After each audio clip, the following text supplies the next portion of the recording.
지역 환경 정책 두 번째 시간이 되겠습니다. 이번 시간에는 제2교시로서 제3절 지역 환경 정책, 지역 환경 정책에서는 지역 환경 정책의 기본 방향, 환경 영향 평가, 지역 환경 정책의 문제점 등에 대해서 설명하고요. 그리고 제4절에서 새로운 선택과 과제에 대해서 이야기를 하도록 하겠습니다.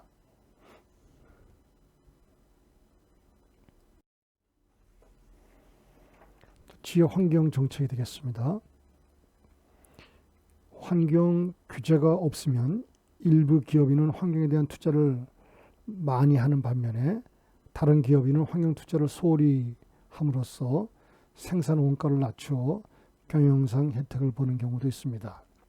환경 투자에 대해 신경 쓰지 않는 기업은 생산 원가가 낮춰서 경영상 혜택을 보게 되지만 환경 투자에 대한 많은 투자를 하게 되면 그 기업인은 생산 원가가 그만큼 올라가기 때문에 경영상의 불이익을 받을 수가 있습니다. 시민의 입장에서는 다른 사람의 부담으로 환경 문제가 해결되기를 바라고 있습니다. 대부분의 시민들이 자신이 환경 오염의 원인이 되는 것을 인식하지 못하고 있습니다. 사람들은 제품 소비 과정의 환경 오염만을 인식하고 제품이 생산되는 과정, 그리고 그 제품을 위한 원료가 채취되는 과정에서 발생하는 환경 오염을 인식하지 못하고 있는 상황입니다.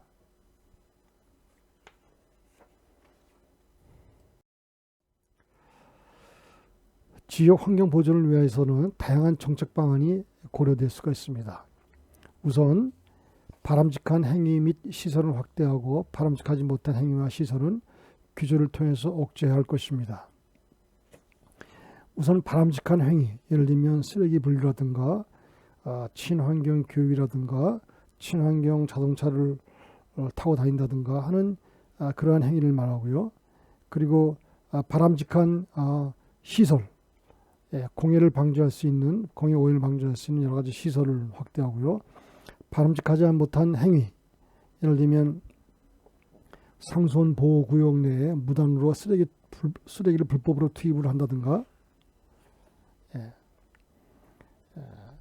또 공해를 유발하는 그 시설인 노후 경유차를 타고 다닌다든가, 또는 소음 공해로 골재 파쇄기를 사용한다든가, 또 폐수 방류 업체들 분뇨 처리장 등등은 우리가 억제해야 할 것으로 생각이 됩니다. 여기서는 지역 환경 정책의 기본 방향, 그리고 환경 영향 평가, 그리고 지역 환경 정책의 문제점 등에 대해서 논의를 하도록 하겠습니다.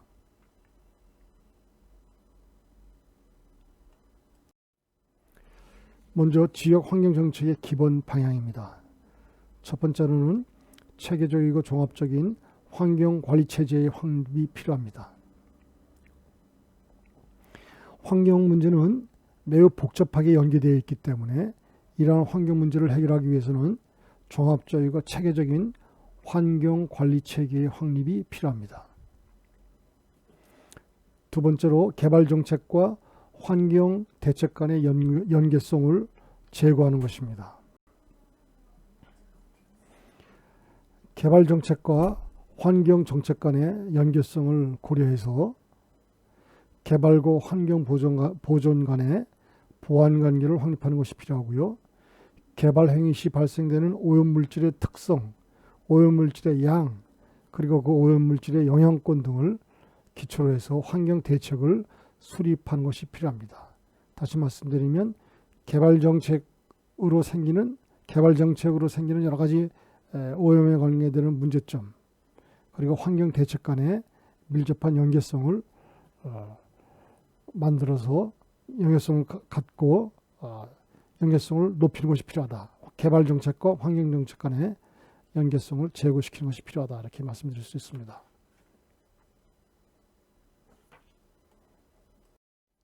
세 번째는 환경에 대한 투자입니다. 환경은 공공재적 성격을 갖고 있습니다. 공공재적 성격을 갖고 있는 환경에 대한 투자는 시장 메커니즘을 통해서 환경에 대한 투자를 기대하는 것은 매우 부족합니다. 따라서 대부분의 환경에 대한 투자 재원은 조세 등 공공재원으로 투자를 하게 됩니다. 공공재적 성격이라고 하는 것은 비경쟁성과 비배제성을 의미하게 되겠습니다. 세금을 내지 않아도 공공재인 환경을 얼마든지 이용 가능하다는 것이 비배제성이고요. 비경쟁성은 내가 공공재인 환경의 혜택을 받아도 다른 사람의 이용을 크게 방해하지 않는 것이 비경쟁성입니다. 이처럼 비배제성과 비경쟁성이라고 하는 속성을 갖는 환경에 대한 투자를 시장에 그냥 맡겨두면 투자가 제대로 이루어지지 않기 때문에 조세 등 공공재원으로 환경에 대한 투자를 정부가 하게 되겠습니다. 따라서 공공재원을 통한 환경투자를 확대해야 될 것입니다. 환경투자 확대가 필요하다는 것에 대해서 동의하면서도 직접 경비를 부담하는 과정에서 개인이든 기업이든 직접 경비를 부담하지 않으려고 서로 책임을 떠넘기려고 하고 있습니다. 따라서 수익자 부담 원칙과 오염원인자 부담 원칙을 적용해서 대처 방안을 모색해야 할 것입니다. 수익자 부담 원칙이라고 하는 것은 공공재 혹은 공공서비스의 공급 비용을 그 재화나 서비스로부터 혜택을 받는 주체가 부담해야 한다는 것입니다. 공공재의 재화나 서비스로부터 혜택받는 그 주체가 공공재 또는 공공서비스의 공급 비용을 부담해야 한다는 것이 수익자 부담 원칙이 되겠습니다. 오염 원인자 부담 원칙은 오염 원인자에게 오염 물질 처리 비용을 부담토록 하여 오염을 낮추도록 유도하고 환경 투자 재원을 안정적으로 확보하기 위한 간접 규제 제도가 되겠습니다. 오염 원인자에게 오염 물질 비용을 처리하도록 오염 물질 처리 비용을 부담하도록 하는 것입니다. 이처럼 수익자 부담 원칙과 오염 원인자 부담 원칙을 적용해서 환경 투자에 대한 대처 방안을 모색할 필요가 있습니다.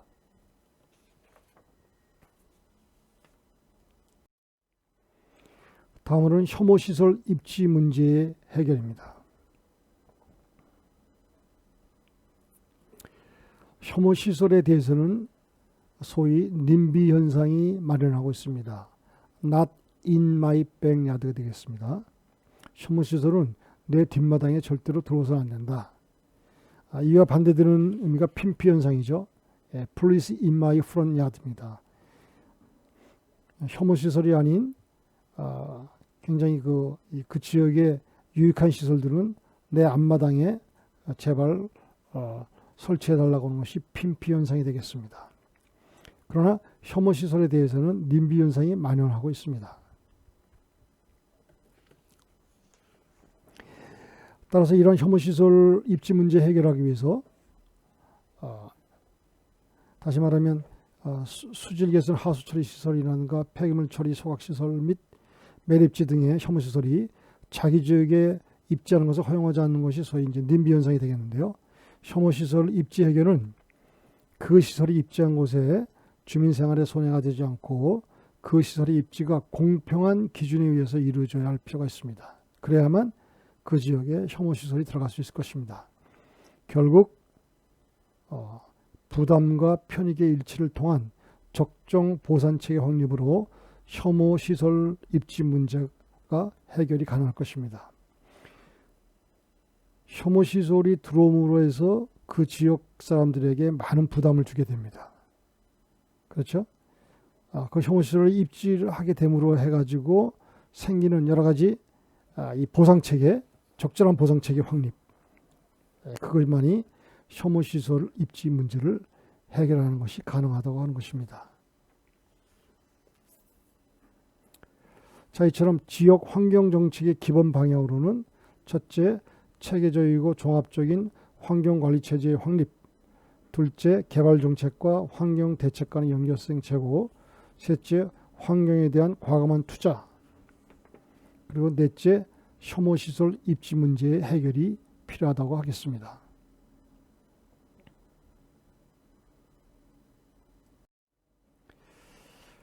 다음으로는 환경 영향 평가가 되겠습니다.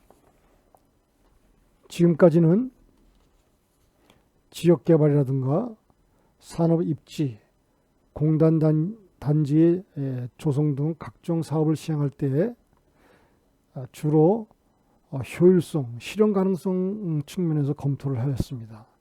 다시 말하면 사업이 왜 필요한가, 사업의 필요성, 경제적, 기술적, 상업적, 행정 측면의 실현 가능성, 그리고 효율성 측면에서 그 사업을 추진해야 할 것인지 말 것인지에 대한 검토를 한 것입니다. 실현 가능성과 효율성 측면에서 그 사업을 검토하고 추진하였습니다.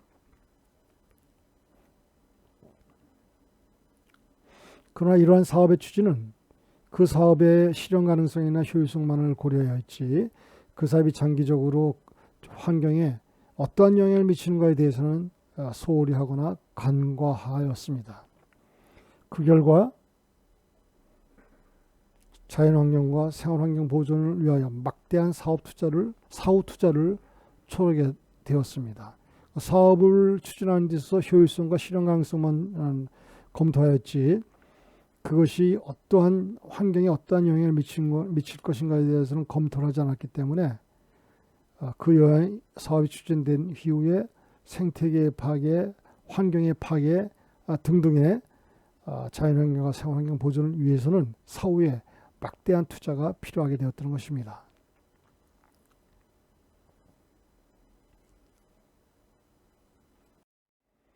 결국 환경과 인간과의 조화를 인식하고 환경영향평가제도를 도입하게 됩니다. 환경영향평가제도라고 하는 것은 정부기관, 민간에서 환경에 영향을 미치는 각종 개발 사업을 수립할 때에 그 개발 사업이 환경에 미치는 영향을 미리 예측 평가해서 환경오염을 최소화하는 방안을 강구하는 것이 환경영향평가제도입니다. 환경이 일단 파괴되면 원상회복이 거의 불가능하기 때문에 복구에 막대한 비용이 소요됩니다. 따라서 환경오염에 대한 사전 예방이 매우 중요한데, 그 사전 예방 차원에서 환경영향평가제도를 도입을 하게 된 것입니다.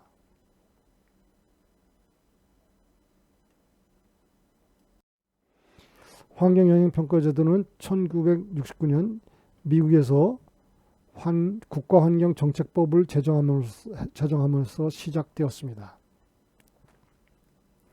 한국에서는 1977년 환경보존법을 제정하였고요. 1982년부터 본격적으로 환경영향평가제도를 시행하게 되었습니다. 현행 환경영향평가법에 의한 환경영향평가 대상 사업으로는 국가나 지방자치단체와 같은 공공기관과 민간사업자가 시행하는 17개 분야 63개 세부사업 분야입니다. 예를 들면 도시개발, 에너지개발, 수자원개발, 관광단지개발, 공업단지 조성, 도로, 항만, 철도, 공항 건설, 폐기물 및 오물처리 시설 설치, 이러한 등등의 사업 분야의 환경영향평가를 이 사업 시작하기 전에 평가를 시행을 해서 이 사업이 과연 환경에 어떠한 영향을 주는지를 평가하는 환경영향평가 제도를 도입하게 된 것입니다.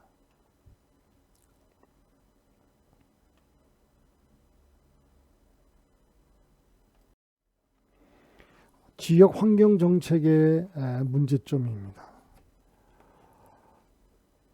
첫째로 지역 환경 정책의 문제점 첫째는 비용과 부담의 불리현상으로 인한 무임승차의 문제가 생기고 있습니다. 프리라이딩의 문제가 여기서 생기게 되겠습니다. 좀 전에 설명드린 것처럼 환경오염 대책은 비경쟁성과 비배제성이 작용하는 공공재의 속성을 갖고 있습니다. 비경쟁성이라고 하는 것은 내가 환경에 대한 공공재를 소비한다고 해도 다른 사람에게 방해가 되지 않고요. 비배제성이라는 것은 내가 세금을 내지 않아도 공공재인 환경을 얼마든지 이용 가능하다는 것입니다. 그래서 공공재의 성격인 비경쟁성과 비배제성을 환경오염 대책이 갖고 있기 때문에 사람들은 가능한 비용을 부담하지 않으면서 무임승차로 지역의 환경 보존의 혜택을 받으려고 하는 것입니다. 따라서 시민들은 환경오염에 대한 대책에는 찬성하지만 실제로는 비용 부담을 하지 않으려는 그러한 경향이 있는 것입니다.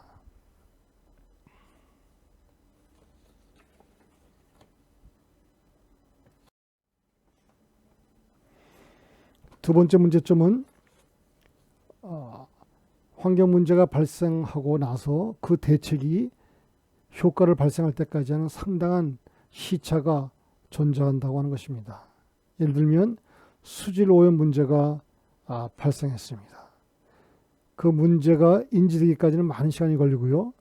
그 문제에 대한 해결 방안, 정책 결정을 하고 그리고 그 정책이 집행이 되고 그것이 그 정책의 효과를 나타내기까지는 효과 발생에 이르기까지는 상당한 기간이 요구된다고 하는 것이고 상당한 기간이 요구되는 것뿐만이 아니라 또 그 비용 또한 엄청나게 큽니다. 따라서 문제 발생과 대책이 효과 발생할 때까지에는 상당한 시차가 존재한다고 하는 것입니다. 세 번째, 지역 환경정책의 문제점 세 번째로는 환경정책 내부의 상충관계와 오염원 파악의 어려움입니다. 환경정책 간에는 서로 상충관계가 있습니다. 트레이드오프 관계가 있습니다. 예를 들면 폐기물 매립지 부족 문제를 해결하기 위해서 폐기물을 소각할 수가 있습니다. 그래서 폐기물을 소각하는 경우에는 대기오염의 악화를 가져오게 되겠습니다. 폐기물 문제를 해결하기 위한 정책이 오히려 대기오염을 악화시키는 그러한 상충관계가 되겠습니다. 두 번째는 자원 재활용 촉진을 위한 폐기물 재처리 과정입니다. 자원 재활용을 촉진하기 위해서 폐기물을 재처리하는데 이 재처리하는 과정에서 수질이 오염되고 그리고 토양이 오염되는 그러한 경우가 생길 수가 있습니다. 다시 말하면 자원 재활용 촉진을 위한 정책과 수질 그리고 토양에 관한 이 오염이 서로 상충관계에 있다고 볼 수가 있겠습니다.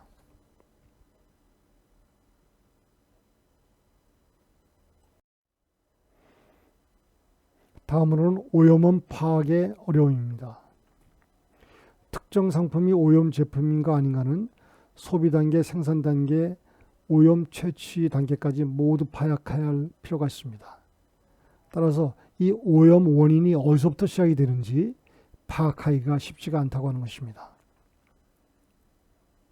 네 번째로는 환경오염 최저 규제 수준 모색의 어려움입니다. 환경오염이 0의 상태, 제로 상태의 오염 수준이 최적이라고 생각할지 모르지만 반드시 그렇지 않다고 하는 것입니다. 제품 생산 과정에서 대기오염, 수질오염, 그리고 폐기물 등의 이 오염이 발생하게 되는데 만일 그 제품 생산 행위를 중단한다면, 전면 중단시킨다면 환경오염은 제로 상태가 되지만 그 제품을 생산하지 않을 수 없는 그런 상태입니다. 따라서 제품을 생산하는 과정에서 어느 정도의 오염은 불가피하다고 볼 수 있는 것입니다. 그렇다면 이 환경오염을 어느 정도의 수준으로 우리가 인정해야 될 것인지 환경오염 최적 규제 수준 모색을 파악하기가 쉽지 않다고 하는 것입니다.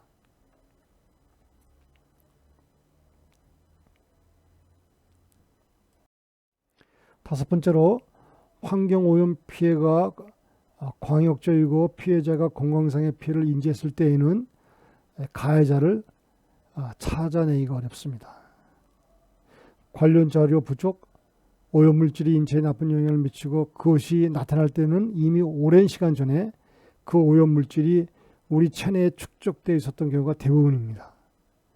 따라서 피해의 범위를 정량하기도 어렵고 오염과 피해와의 인과관계를 입증하기도 어려우며 그리고 누가 오염을 했는지 가해자를 찾아내기가 쉽지 않습니다. 이처럼 환경오염 피해 범위가 매우 넓고 피해자가 건강상의 피해를 이미 인지했을 때는 가해자를 찾아내기가 쉽지 않다고 하는 것입니다. 이처럼 지역 환경 문제점으로서 5가지를 말씀드렸습니다.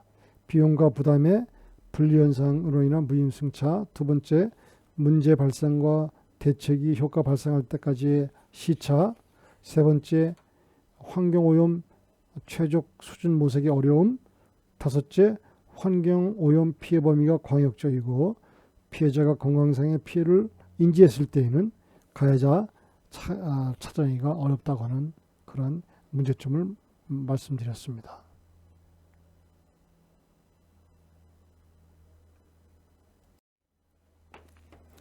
제4절 새로운 선택과 과제입니다. 헌법 제35조에 보면 환경권과 의무 규정이 있습니다. 헌법 제35조에 보면 모든 국민은 건강하고 쾌적한 환경에서 생활할 권리를 가지며 국가와 국민은 환경 보존을 위하여 노력해야 한다라고 환경권과 그 환경 의무 규정을 하고 있습니다. 자, 우리나라는 산업화와 불균형적인 지역 개발로 지역 환경이 매우 악화되어 있습니다. 건강하고 쾌적한 삶을 위해서는 장기적, 지속적 국가 발전, 종합적, 체계적인 대안이 필요합니다. 건강하고 쾌적한 삶을 위해서는 장기적이고 지속적인 국가 발전을 위한 종합적, 체계적인 대안이 필요하다고 하는 것입니다. 그러나 지금까지의 환경 오염에 대한 법적 규정은 환경 악화의 근본 원인을 대처하지 못했습니다. 근본 원인을 해결하지 못했습니다. 지역 환경 문제는 지역의 사회 경제적인 문제와 인근 지역, 국가적, 국제적인 여러 상황과 연계되어 있습니다. 서울이라는 지역의 환경 문제는 우리 서울의 사회 경제적인 문제와도 관련이 있고요. 그리고 인근 지역인 경기도, 인천, 광역시, 그리고 충청, 남북도 등등의 여러 지역과도 연관이 있고요. 또 국가적, 이웃에 있는 국가, 일본과 중국과도 관계가 있고요. 그리고 더 나아가서 국제적인 여러 상황과 매우 밀접하게 연계되어 있습니다.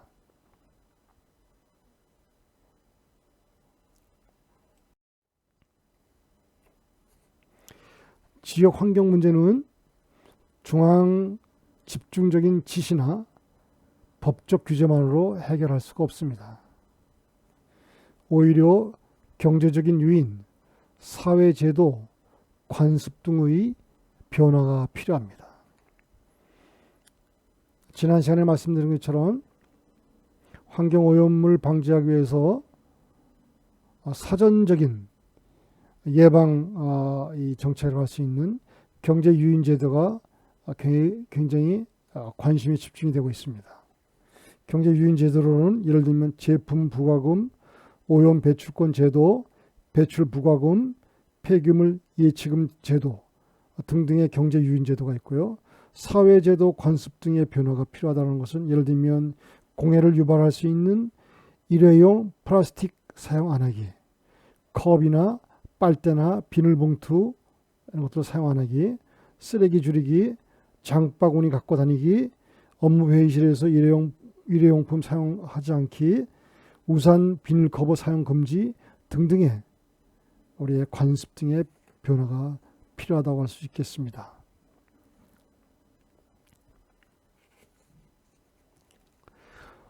환경 비용을 명확히 해서 경제 유인적인 동기부여를 광범위하게 이용하면 기업과 시민들의 행동 양식을 변화시킬 수가 있습니다. 환경오염이 됐을 경우에 이것을 회복하기 위해서는 엄청난 비용이 많이 든다는 것을 명확하고요.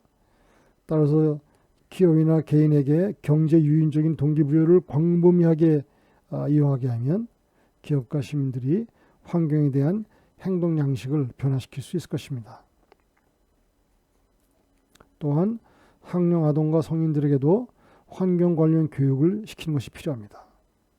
소비자들이 재활용률 높은 제품만 구입하게 하고 그렇게 되면 기업의 행동 양식이 변하게 될 것입니다. 재활용률이 높은 제품만을 소비자들이 선호한다면 그러한 재활용률 높은 제품만을 생산할 수 있도록 기업의 행동 양식이 변화될 수 있을 것입니다.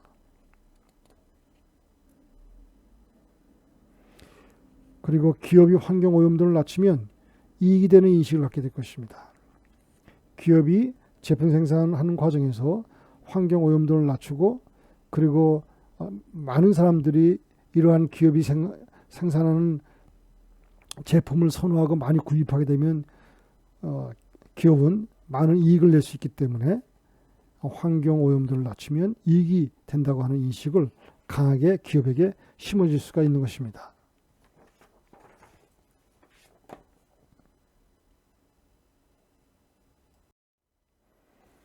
향후 지역 환경 보존을 위한 새로운 과제는 무엇일까요?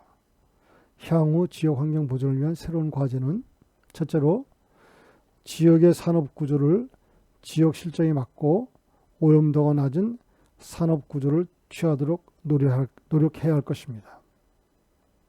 4차 산업혁명 시대에 IT 산업, 첨단 산업, 정보통신 산업, 교육, 의료 서비스 산업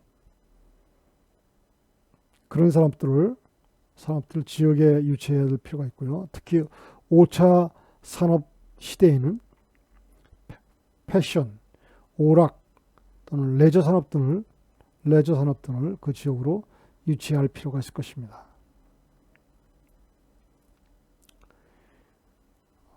두 번째로 향후 지역 환경 보존을 위한 새로운 과제 두 번째는 지방자치단체와 중앙정부와의 유기적인 협조관계가 필요합니다.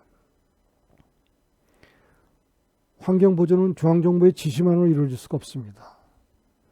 그 지역의 환경은 지방자치단체가 책임을 지고 중앙정부와 유기적인 협조관계를 맺으면서 환경보존에 대한 그러한 정책을 수립할 필요가 있습니다. 세 번째는 폐기물 발생량을 줄이고 자원 재활용률을 높이기 위한 법적인 규제, 경제 규제뿐만 아니라 시민 의식의 변화가 필요합니다.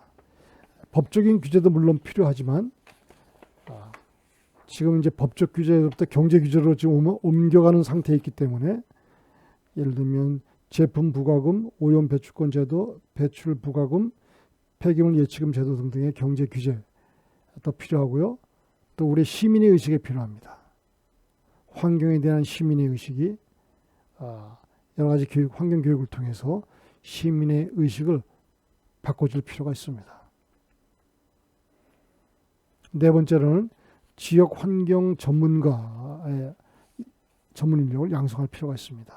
지역 환경 문제에 많은 지식을 가지고 있는 전문 인력을 양성하고 이 전문 인력이 지역 환경 정책을 수립하고 그리고 집행하는 데 필요할 것입니다.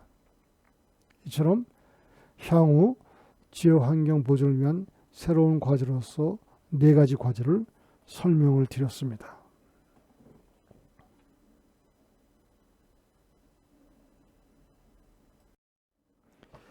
지금까지 지역 환경 정책의 두 번째 시간으로서 지역 환경 정책의 기본 방향, 환경 영향 평가, 지역 환경 정책의 문제점, 그리고 향후 지역 환경 보존을 위한 새로운 선택과 과제에 대해서 설명을 드렸습니다.